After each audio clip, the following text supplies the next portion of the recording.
Good morning बच्चों। कल हमने वीडियो में जहाँ तक दिया था उसी के आगे आज बढ़ रहे हैं। कल हमने आपको अभ्यास के प्रश्न 7 तक प्रश्न बताए थे। अगला प्रश्न 8 नंबर है। प्रश्न कह रहा है निम्नलिखित स्थितियों में प्रयुक्त दर्पण का प्रकार बताइए। निम्न स्थितियों में प्रयुक्त दर्पण का प्रकार बताइए। ये पेज 205 पर है आपका। सबसे पहला है किसी कार का अग्रदीप, हेडलाइट। मतलब हेडलाइट किस तरीके से कार्य करती है। तो आप देख सकते हैं चित्र में ये हेडलाइट का चित्र दिखाया गया है। सामने बल्ब है, यहाँ पर इस तरीके से शीशा होता है और पीछे की तरफ जो ये आपका लगा है दर्पण, ये दर्पण आपका अवतल दर्पण लगा दिया जाता है। प्रकाश की किरण और बल्ब को हम रखते हैं इस दर्पण के फोकस पे। फोकस से निकलने वाली प्रकाश दर्पण पे टकराकर मुख्य अक्ष के समांतर हो जाता है। ठीक है। तो किसी कार का अग्रदीप हेडलाइट अवतल दर्पण का बनाया जाता है। ये अवतल दर्पण का बनाते हैं और इस अवतल दर्पण के फोकस पर बल्ब को रख दिया जाता है। जब ये बल्ब जलता है तो दर्पण से प्रकाश पुंज परावर्तित होकर मुख्य अक्ष के समांतर हो जाता है और दूर तक के क्षेत्र को घेर लेता है, जिससे कि आपको देखना आसान हो जाता है। ठीक है। इसके बाद किसी वाहन का पार्श्व दृश्य दर्पण, पीछे का देखने वाला दर्पण कैसा होता है। तो उत्तल दर्पण का उपयोग किया जाता है। किसी वाहन में ड्राइवर की सीट के पास जो बैक मिरर लगा रहता है उसमें उत्तल दर्पण का उपयोग करते हैं हम लोग, क्योंकि यह सदैव छोटा परंतु सीधा प्रतिबिंब बनाता है। क्योंकि उत्तल दर्पण बाहर की ओर वक्रित होता है। ठीक है। इसलिए इसका दृष्टि क्षेत्र भी काफ़ी बढ़ जाता है, जिससे ड्राइवर गाड़ी के बहुत बड़े क्षेत्र को देख सकता है और उसको गाड़ी ड्राइव करने में आसानी होती है। अगला प्रश्न है, उसी का अगला है सौर भट्टी। सौर भट्टी कैसे कार्य करती है। सौर भट्टी में सूर्य के प्रकाश को केंद्रित करना होता है। सौर भट्टी का मुख्य कार्य क्या है? सूर्य के प्रकाश को केंद्रित करना। इसके लिए अवतल दर्पण का उपयोग किया जाता है। यह दर्पण दूर से, सूर्य अनंत है, बहुत दूर से होकर आने वाले प्रकाश को मुख्य अक्ष के समांतर प्रकाश किरणों को फोकस से होकर गुजारता है। मतलब बहुत दूर से जो प्रकाश आ रहा है वो समांतर आता मुख्य अक्ष के और फोकस से गुजरता है। कौन से फोकस से? अवतल दर्पण के। ठीक है, होकर गुजरता, जिससे फोकस के आसपास का तापमान बहुत ज़्यादा बढ़ जाता है, 180 से 200 डिग्री सेल्सियस तक बढ़ जाता है और सौर भट्टी आपकी कार्य करती है। ठीक है। तो सौर भट्टी में क्या होता है? सूर्य के प्रकाश को केंद्रित करते हैं, जिसके लिए अवतल दर्पण का उपयोग करेंगे। यह अवतल दर्पण अनंत से होकर आने वाले प्रकाश के एक समांतर किरण पुंज को फोकस से गुजारता है, जिससे फोकस के आसपास का तापमान 180 से 200 डिग्री सेल्सियस तक बढ़ जाता है, जिस कारण से आपका सौर भट्टी कार्य करती है। अब आता है अगला प्रश्न, किसी उत्तल लेंस का आधा भाग काले कागज से ढक दिया गया, क्या यह लेंस किसी बिंब का पूरा प्रतिबिंब बना पाएगा? मतलब उत्तल लेंस के आधे भाग को हम क्या कर दें? काले कागज से ढक दें। तो प्रश्न है, तो क्या यह लेंस किसी वस्तु का पूरा प्रतिबिंब बना देगा? अपने उत्तर की प्रयोग द्वारा जांच करें, अपने प्रेक्षणों की व्याख्या करें। ये प्रश्न आपका कह रहा है।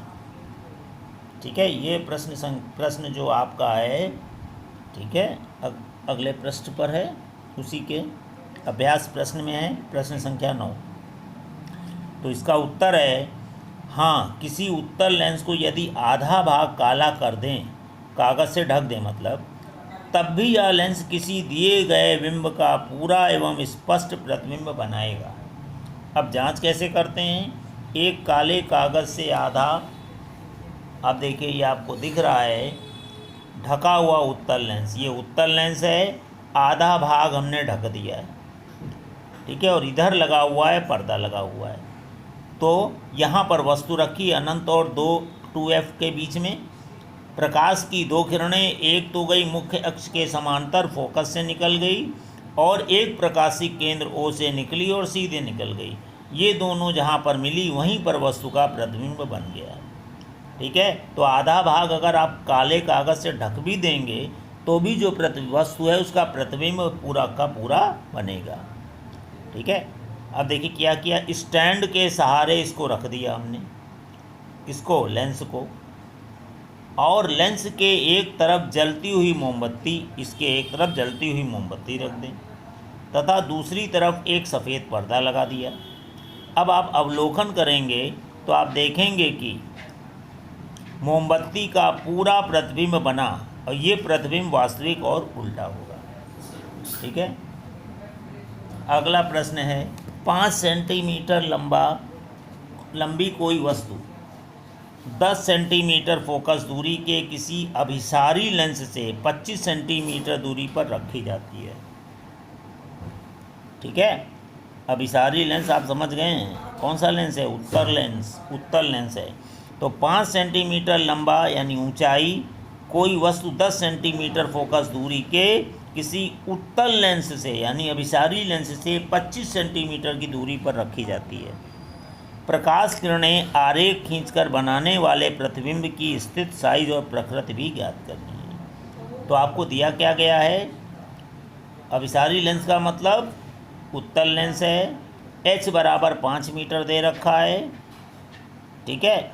फोकस दूरी दे रखी 10 सेंटीमीटर, f लिखा है कोई वस्तु 10 सेंटीमीटर फोकस दूरी के 25 सेंटीमीटर दूरी पर रखी जाती है। और आपको क्या दिया है? और आपको दिया है वस्तु या बिंब की दूरी u बराबर दे रखी 25। u हमेशा माइनस में होता है। अब आप यहाँ से v निकालने की कोशिश करेंगे। सूत्र लगाया 1/f बराबर 1/v माइनस 1/u। सबके मान रखें, 1/f का मतलब 10, 1/v को वैसे ही छोड़ दिया, u की जगह पर -25, एक माइनस पहले से था मिलके प्लस 1/25 हो गया। अब 1/25 को बराबर की इस तरफ ले आए, बाईं तरफ ले आए, तो इधर ये आपका प्लस था तो इधर आके माइनस हो गया। 1/10 माइनस 1/25 बराबर 1/v। अब हल करने के लिए इसका हमने लघुत्तम लिया। लघुत्तम अब पास की एक ऐसी संख्या देखेंगे जो दोनों से विभाजित हो जाए। तो 25 दूना 50, 10 बचे 50, तो 50 हमको नीचे का बनाना है। तो 1/10 को 50 बनाने के लिए क्या करेंगे? 5/50 और इसको 2/50। 50 आपने लघुत्तम ले लिया, 5 माइनस 2, या ऐसे कर सकते हैं, इसका लघुत्तम 50 आया, 10 से भाग किया, 10 बचे 50, जो आया ऊपर गुणा 5 हो गया। 25 दूना 50, 2 1 कम 2, 5 माइनस 2/50, 3/50। अब हमने इसको उल्टा कर दिया, 1/v बराबर 3/50, तो v बराबर 50/3, तो उत्तर आया 16.66। दशमलव के 2 अंक तक निकालेंगे तो 16.67 सेंटीमीटर प्रतिबिंब की दूरी आ गई। प्लस में दूरी आ रही है, इसका मतलब ये दर्पण के दूसरी तरफ पड़ेगा। उत्तल लेंस में वैसे भी दर्पण के दूसरी तरफ ही प्रतिबिंब बनते हैं। अब एक और सूत्र लगाया, h' बराबर v/u। यहाँ से हमको h' यानी प्रतिबिंब की ऊंचाई ज्ञात करनी है। h' को हमको 5 सेंटीमीटर दिया गया था, 5 रखा। v आपने अभी निकाला 16.67 और u दिया है -25, ठीक है। अब आप कैसे कर सकते हैं?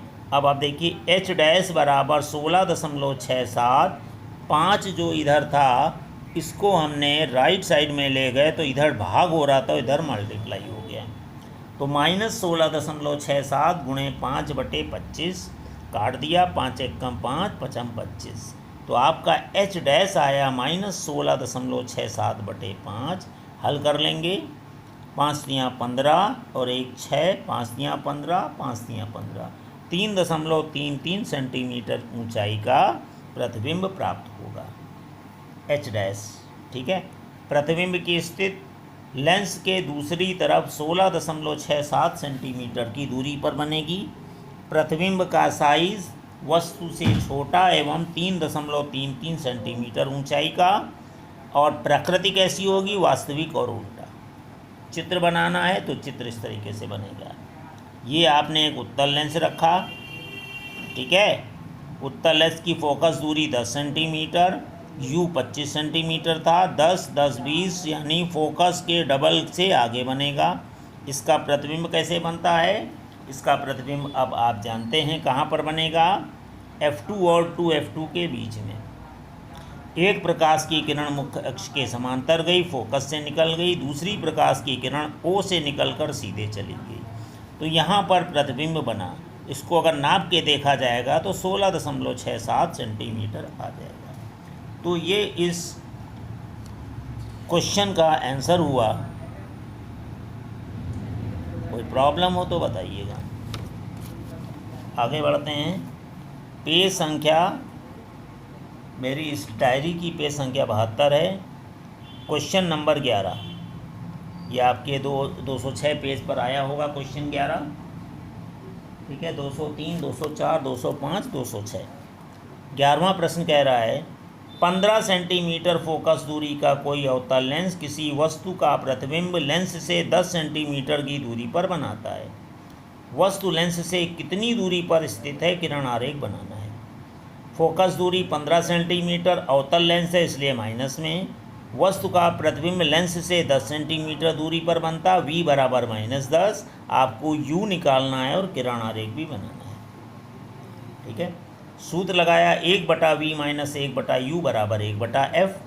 आपने सबके मान रखे, v की जगह -10, u को वैसे ही छोड़ दिया, f की जगह -15। अब आप देखिए 1-1/10 प्लस 1/15 को इधर ले गए और 1/u को इधर कर दिए, एक दूसरे के स्थान को बदला। -1/15 इधर जाके प्लस हो गया, तो 1/u बराबर -1/10 प्लस 1/15। अब इसके नज़दीक में कौन पड़ता है, 30, तो लघुत्तम लिया 30, 10 नहीं 30 तो 3 आ गया, 15 दूना 30 तो 2 आ गया। -3 + 2/30 -1/30। इसको हमने उल्टा किया तो ये भी उल्टा हो गया, तो u की वैल्यू आ गई -30 सेंटीमीटर। प्रतिबिंब कैसे बना, ये देखिए बना हुआ है। अवतल आपका लेंस था, यहाँ पर वस्तु रखी थी आपकी, कहाँ पर रखी थी, 10 सेंटीमीटर दूरी पर प्रतिबिंब बना। वस्तु रखी थी ये 30 सेंटीमीटर की दूरी पर। प्रतिबिंब कहाँ पर बना, 10 सेंटीमीटर की दूरी पर, ये फोकस दूरी। अवतल लेंस में कैसे बनता है, एक प्रकाश की किरण मुख्य अक्ष के समांतर गई और लगेगा फोकस से आ रही है, और एक प्रकाश की किरण प्रकाशिक केंद्र O से गई, सीधी निकल गई। ये दोनों किरणें जहाँ पर कट करेंगी वहीं पर प्रतिबिंब A', B' प्राप्त हुआ, जो 10 सेंटीमीटर की दूरी पर है, ठीक है। अगला प्रश्न है 15 सेंटीमीटर फोकस दूरी का कोई उत्तल दर्पण, इस दर्पण से कोई वस्तु या बिंब 10 सेंटीमीटर की दूरी पर रखा है। प्रतिबिंब की स्थिति और प्रकृति ज्ञात करें। 15 सेंटीमीटर फोकस दूरी का उत्तल दर्पण F बराबर +15। दर्पण से कोई वस्तु 10 सेंटीमीटर, u बराबर -10, v निकालना है। दर्पण का सूत्र लगाया 1/u + 1/v बराबर 1/f। ये दर्पण की बात हो रही है। 1/v, u को इधर ले गए, 1/v बराबर 1/f - 1/u। मान रख दिए सबके, 1/15 माइनस 1/-10, 2 माइनस इसलिए प्लस हो गया। अब आपने क्या किया, 15 और 10 के करीब में कौन है, 30, 15 दूना 30, 10 3 30, ठीक है। तो हमने 1/15 को बना लिया 1/30 यानी 2/30 हो जाएगा, और 1/10 को जब बनाया तो 3/30, 2/30 प्लस 3/30। लघुत्तम लिया 30 आ गया, 2 + 3 5/30, 5 से काटा, 5 × 5, 5 × 30, 1/6, इसलिए v बराबर आ गया +6 सेंटीमीटर। तो प्रतिबिंब दर्पण के पीछे 6 सेंटीमीटर की दूरी पर आभासी सीधा होगा, ठीक है। पेज उसी पेज पर 206 पे 13वां प्रश्न है एक समतल दर्पण द्वारा उत्पन्न आवर्धन +1 है। इसका क्या अर्थ है? इसका अर्थ है कि वस्तु का आकार प्रतिबिंब के आकार के बराबर है, अतः वस्तु दर्पण से जितनी दूरी पर होगी प्रतिबिंब भी दर्पण से उतनी ही दूरी पर बनेगा, तथा प्रतिबिंब दर्पण के पीछे बनेगा, क्योंकि ये +1 है। धनात्मक चिन्ह दर्शाता है प्रतिबिंब आभासी और सीधा होगा, इसी कारण से है ऐसा। 14वां प्रश्न है, 5 सेंटीमीटर लंबाई का कोई बिंब 30 सेंटीमीटर वक्रता त्रिज्या के किसी उत्तल दर्पण के सामने 20 सेंटीमीटर की दूरी पर रखा गया है। प्रतिबिंब की स्थिति, प्रकृति और साइज ज्ञात करें। तो यहाँ पर वस्तु की लंबाई यानी ऊंचाई h बराबर 5, वक्रता त्रिज्या +30 दे रखी है, वस्तु की दूरी u बराबर -20, v निकालना है और h डैश निकालना है। v का मतलब प्रतिबिंब की दूरी, h डैश का मतलब प्रतिबिंब का साइज। तो क्या हो गया, सूत्र लगाया f बराबर r/2। पहले फोकस दूरी निकाली, r को 30/2 यानी 15 सेंटीमीटर आ गया। अब लेंस का सूत्र 1/u + 1/v बराबर 1/f, तो 1/v बराबर हो जाएगा 1/f - 1/u। इसको भी इधर ले आए, सबके मान रखे, 1/15 - 1/-20 यानी 1/15 + 1/20। अब हमने इसके करीब में 60 है, 15 चौके 60, ऊपर 4 आ गया, 20 तियाँ 60, ऊपर 3 आ गया, 4 + 3 7/60। v बराबर 60/7, तो v का मान आ गया 7 से काटा 8.57 सेंटीमीटर। 7 × 56, 4 बचा 0.0, 7 × 5 35, 5 बचा 0, 7 × 7 49, 8.57 सेंटीमीटर आ गया। अब h डैश निकालना है, h डैश/h बराबर -v/u। ठीक है, क्यों ऐसा किया -v/u? दर्पण है इसलिए। तो h डैश बराबर -v/u × h, दर्पण के केस में यहाँ माइनस हो जाता है, तो -60/7 -20 × 5। हमने इसको 8.57 ना रख के 60/7 रखा, भी काटना आसान हो गया।